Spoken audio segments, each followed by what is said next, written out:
Pernah nggak sih kamu kepikiran, kenapa ada orang yang hidupnya kaya raya sementara yang lain terus berjuang dari hari ke hari? Apakah ini hanya soal takdir, atau ada hukum yang bekerja di balik semuanya? Wallace de Wattles, seorang pemikir dan penulis terkenal, punya jawaban menarik. Tuhan ingin kita kaya. Iya, kamu nggak salah dengar. Kekayaan bukan cuma buat segelintir orang, tapi untuk siapa saja yang memahami dan menjalankan hukum yang sudah Tuhan tetapkan. Dan hari ini, kita akan bongkar rahasia besar ini. Rahasia yang bisa mengubah hidupmu, asal kamu paham dan mau menerapkannya. Jadi, siap buat ngebuka pikiran kamu dan melihat dunia dari perspektif yang baru? Bab 1, Tuhan dan Kekayaan. Banyak orang berpikir bahwa kekayaan itu bertentangan dengan ajaran agama. Orang kaya susah masuk surga, atau uang adalah akar dari segala kejahatan. Tapi, benarkah begitu? Faktanya, kitab suci sendiri menunjukkan bahwa Tuhan ingin manusia hidup berkelimpahan. Salah satu ayat yang sering dikutip adalah, "Sebab aku mengetahui rancangan-rancangan apa yang ada padaku mengenai kamu, demikianlah firman Tuhan, yaitu rancangan damai sejahtera dan bukan rancangan kecelakaan, untuk memberikan kepadamu hari depan yang penuh harapan." Kitab Nabi Yeremia pasal 29 ayat 11. Kalau Tuhan sudah merancang hidup kita penuh harapan, kenapa kita masih percaya bahwa kemiskinan itu adalah takdir?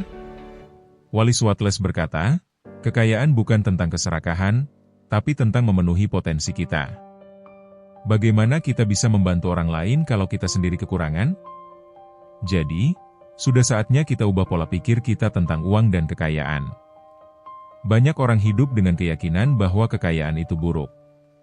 Sejak kecil, kita sering mendengar ungkapan seperti, "Orang kaya pasti serakah." Lebih mudah seekor unta masuk ke lubang jarum daripada orang kaya masuk surga. Uang adalah akar dari segala kejahatan. Tapi, benarkah Tuhan ingin kita hidup miskin? Mari kita lihat lebih dalam. 1. Tuhan adalah sumber segala kelimpahan. Pertama, kita harus memahami satu hal penting. Tuhan tidak terbatas. Coba lihat alam semesta ini. Tuhan menciptakan dunia yang penuh dengan kelimpahan. Ada miliaran bintang di galaksi, lautan luas yang tidak ada habisnya, dan sumber daya alam yang berlimpah. Jika Tuhan adalah pencipta segala kelimpahan, mengapa kita berpikir bahwa Dia ingin kita hidup dalam kekurangan? Dalam kitab Zabur Nabi Daud pasal 50 ayat 10-12, Tuhan berkata, "Sebab punyakulah segala binatang hutan, dan beribu-ribu hewan di gunung. Aku kenal segala burung di udara, dan apa yang bergerak di padang adalah dalam kuasaku. Jika aku lapar, tidak usah kukatakan kepadamu, sebab punyakulah dunia dan segala isinya." Ini bukti bahwa Tuhan memiliki semuanya. Kekayaan bukanlah sesuatu yang harus ditakuti, karena pada dasarnya, semua yang ada di dunia ini adalah miliknya.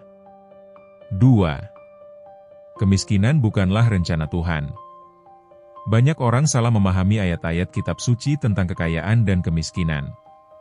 Salah satunya adalah yang sering dikutip dari kitab suci Injil Matius pasal 19 ayat 24. Lebih mudah seekor unta masuk melalui lubang jarum daripada seorang kaya masuk ke dalam kerajaan Allah.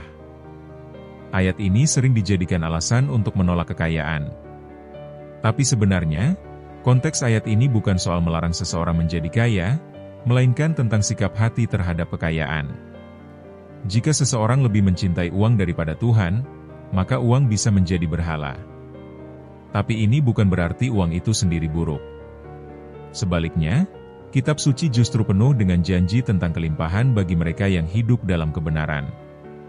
Contohnya, di dalam Taurat Nabi Musa di kitab Ulangan pasal 8 ayat 18, "Tetapi haruslah engkau ingat kepada Tuhan, Allahmu, sebab Dialah yang memberikan kepadamu kekuatan untuk memperoleh kekayaan." Di kitab Amsal Nabi Sulaiman pasal 10 ayat 22, "Berkat Tuhanlah yang menjadikan kaya, susah payah tidak akan menambahinya." Nabi Yeremia juga menulis di kitabnya pasal 29 ayat 11, "Sebab aku mengetahui rancangan-rancangan apa yang ada padaku mengenai kamu, yaitu rancangan damai sejahtera dan bukan rancangan kecelakaan, untuk memberikan kepadamu hari depan yang penuh harapan." Jadi, Tuhan tidak merancang kita untuk hidup dalam kemiskinan. Justru, Dia ingin kita hidup dalam kelimpahan, tetapi dengan hati yang tetap mengutamakannya. 3. Bagaimana kita bisa menjadi saluran berkat? Bayangkan kalau semua orang baik hidup miskin. Bagaimana mereka bisa membantu sesama? Bagaimana mereka bisa membangun rumah ibadah, menyekolahkan anak-anak yatim, atau memberikan pekerjaan kepada orang lain? Kekayaan bukan hanya tentang memiliki banyak uang, tapi tentang menggunakan uang sebagai alat untuk berbuat kebaikan. Coba pikirkan. Jika kamu memiliki bisnis sukses, kamu bisa membuka lapangan kerja untuk banyak orang. Jika kamu punya kekayaan yang cukup, kamu bisa membantu membangun sekolah, rumah sakit, atau yayasan sosial. Jika kamu hidup dalam kelimpahan, kamu bisa lebih leluasa berbagi kepada mereka yang membutuhkan. Wallace de Wattles berkata, tidak ada yang lebih mulia daripada menjadi kaya, karena hanya dengan kekayaanlah kita bisa memberikan kontribusi terbesar bagi dunia. Tuhan tidak ingin kita hidup miskin. Dia ingin kita makmur agar kita bisa menjadi saluran berkat bagi sesama. Jadi, mulai sekarang, ubah cara pandangmu tentang kekayaan. Jangan lagi berpikir bahwa menjadi kaya itu salah. Selama kita tetap menjadikan Tuhan sebagai pusat kehidupan, kekayaan justru bisa menjadi alat untuk membawa lebih banyak kebaikan ke dunia. Kamu siap untuk mengubah hidupmu? Karena perjalanan menuju kelimpahan baru saja dimulai. Bab 2, Hukum Alam yang Mendukung Kekayaan. Sekarang, mari kita bicara soal hukum yang bekerja di balik kekayaan. Wallace de Wattles percaya bahwa ada cara berpikir yang bisa menarik kekayaan ke dalam hidup kita. Ini bukan sulap atau kebetulan, tapi bagian dari hukum alam. Hukum pertama, kamu harus berpikir dalam cara yang pasti. Apa maksudnya? Ketika kamu percaya bahwa kekayaan itu bagian dari hidupmu, pikiranmu mulai mencari cara untuk mencapainya. Alam semesta mulai merespons kepercayaan itu. Pernah dengar istilah, hukum tarik-menarik? Ini bukan sekadar teori. Bahkan, dalam kitab suci pun dikatakan, sebab seperti orang yang berpikir dalam hatinya, demikianlah ia. Kitab Amsal Nabi Sulaiman pasal 23 ayat 7. Kalau kamu terus berpikir miskin, merasa bahwa hidupmu sudah mentok, maka itulah yang akan kamu alami. Tapi kalau kamu mulai percaya bahwa kamu layak hidup kaya, otakmu akan mulai mencari peluang. Dan bukan cuma itu. Bab 3, Tindakan Nyata Menuju Kekayaan.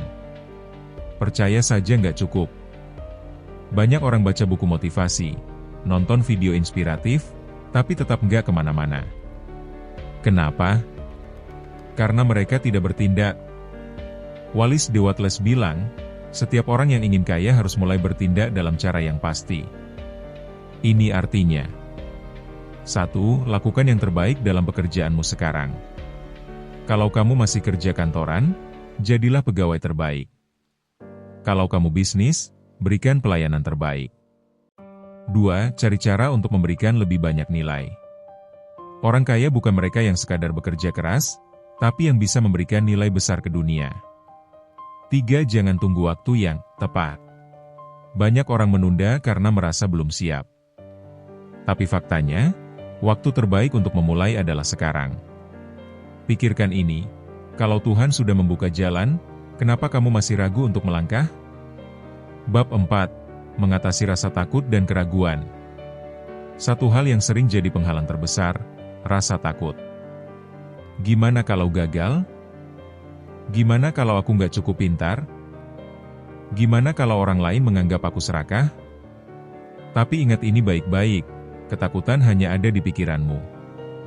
Wallace de Wattles menekankan bahwa satu-satunya cara untuk gagal adalah berhenti mencoba. Tuhan tidak menciptakan kita untuk hidup dalam ketakutan.